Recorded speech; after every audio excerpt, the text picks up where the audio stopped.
You're watching News 24 Live. Welcome to our Rugby World Cup show, where this morning we are going to review the weekend's quarter-final results and have a brief look ahead to the semi-finals, which are an all-Southern Hemisphere affair. Rob, did you expect that to play out?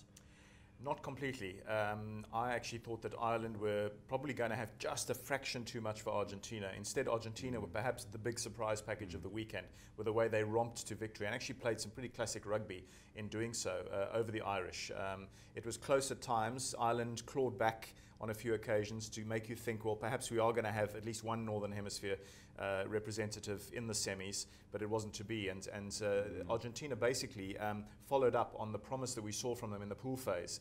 So they're very much a sort of a talking point among neutrals as sort of very exciting underdogs going into the last four. Okay, well, we'll touch again on Argentina later. Let's start with the first quarterfinal, the Box, 23-19 over Wales. You could see at the final whistle the Box weren't exactly jubilant. I think they knew they could have performed better, or at least executed better, but nonetheless they are through and will obviously need to tinker and tweak and sharpen up on a few areas before they face New Zealand. Yeah, definitely.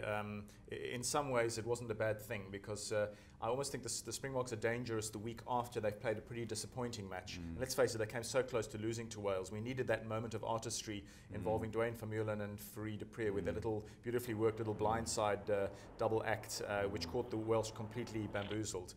Which and New Zealand did about 8 or 9 times in the following game. So. Yeah, exactly. You know, as you say, the Boks were a little bit sort of muted. I think they were just relieved, deeply relieved. At the final whistle, because they did run into a red brick wall a lot of the time. Wales, I thought, actually, we were quite lucky that they receded from their initial game plan, which was to stretch the box wide. And in fact, they gave us lots of problems in the first sort of 10 or 15 minutes. And at the breakdown in particular. Definitely. Yeah, Sam Warburton, of course, you know, niggling away at the breakdown, making things really tough for us. I didn't feel that our forwards played with a great deal of cohesion in the first half. And generally, Springbok composure was a bit lacking. And when Springboks are sort of making mistakes, to compound their fairly conservative game plan, that's when the Boks really do look like a rather sort of listless, you know, almost dull sort of side. We know that when they actually get their sort of template correct, even with that conservative plan, it can actually bring rewards. You know, they do actually have a knack of producing good tries later on in contests when they've done the hard yards up front. But what happened in this match was they didn't do those hard yards up front. They relied more on the second half to take over. And the one thing to the Bok credit was that I thought they showed good stamina, good BMT in terms of the way they sort of just took territorial charge. It wasn't pretty, it never was, and they seemed absolutely you know, frightened about the prospect of taking the ball anywhere beyond sort of inside centre, which didn't make for the greatest spectacle. But look, it was still an exciting match. And the main thing is they've done the business. You know, we can condemn their battle plan all we like, but the fact is, yet again, South Africa have got to a last four stage at a World Cup, which they do more often than not. So we've got to give them some kudos for that.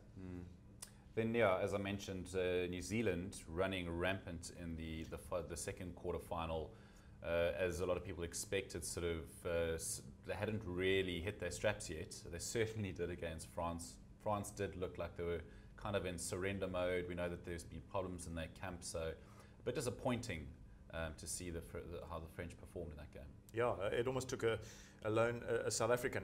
I thought Scott Spedding was the one French player, ironically, who actually looked really sort of up for it. We know he hails from our parts, and he almost looked the most sort of constructive South African rugby player on view in Saturday's quarterfinals. But he was a bit of a voice in the wilderness, really, in terms of that French team. No proper cohesion, no real fight. I thought Thierry Dussoitois, you know, as usual, put his own body on the line a little bit, but you just sense that there's something not right in that French camp, that there was never going to be a repeat of the, you know, I always sense that bogies are there to be broken as much as they are to be extended, and New Zealand were just so single-minded and focused, and they also were hell-bent on actually playing a vibrant brand of rugby, and we saw how they cracked open the French defence repeatedly with some of their wonderful running lines, the offloads, which in some ways, you know, a lot of us will be wincing in South Africa, but you know, they almost, was that perhaps where they almost peaked? Let's be optimistic. Let's sort of try and say, look,